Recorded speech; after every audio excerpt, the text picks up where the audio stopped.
John Adams and Thomas Jefferson took the stage at the Farmington Civic Center in a unique debate-style historical reenactment called We Disagree as Rational Friends.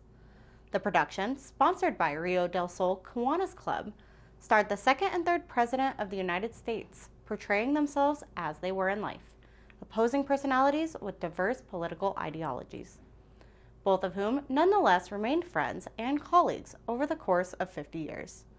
You're watching the Local News Network, brought to you by Ace Hardware and Sunray Park and Casino. I'm Haley Upsall. Though it was high school graduation weekend in Farmington and it was raining, the performance was well attended, which pleased Kiwanis director Jill McQuarrie.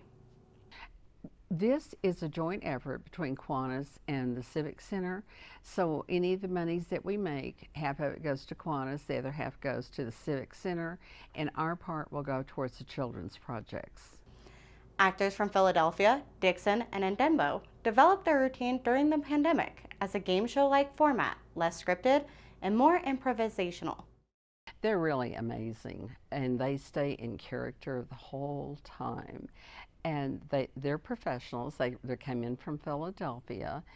And Stephen Edinburgh, who portrays Thomas Jefferson, has been doing this since 1999.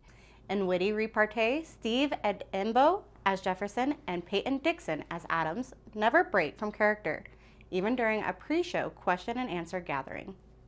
I believe that anyone that should serve in the public realm of office should indeed be compensated for their labors, but of course, when you have to pay for your own furniture, as you say, and your own horses, and making sure that you have your own wine. I attempted, well, some of us purchased more wine than others, Miss Jefferson, but it was a necessary of entertaining. Yes, well.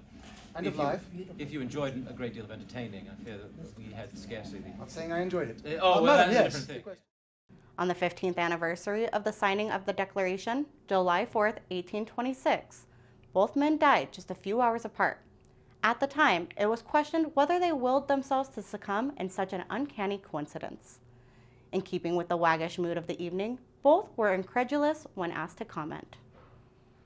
That is a rather macabre question, I fear. The thought of actually trying to pretend to plan one's own demise seems a bit untoward. No chance. No chance at all, madam. I do believe that it is not within the scope of a man's authority over himself to plan such an end. That is in the hands of a higher power. The Jefferson-Adams debate was a fundraiser for the Kiwanis Club in Farmington. Money raised is used to support their various children's projects. We have a lot. We do the Kiwanis clothes for kids, shoes for kids, coats for kids. We also have an African library project, and those are some of the projects that we have.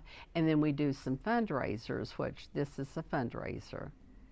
With a wink towards today's partisan hostility, the underlying theme of the show seemed to be that we can all civilly agree to disagree. But it's Jefferson, the philosopher, who gives the debate relevance in these modern times. We remain friends even though we stood against each other in politics.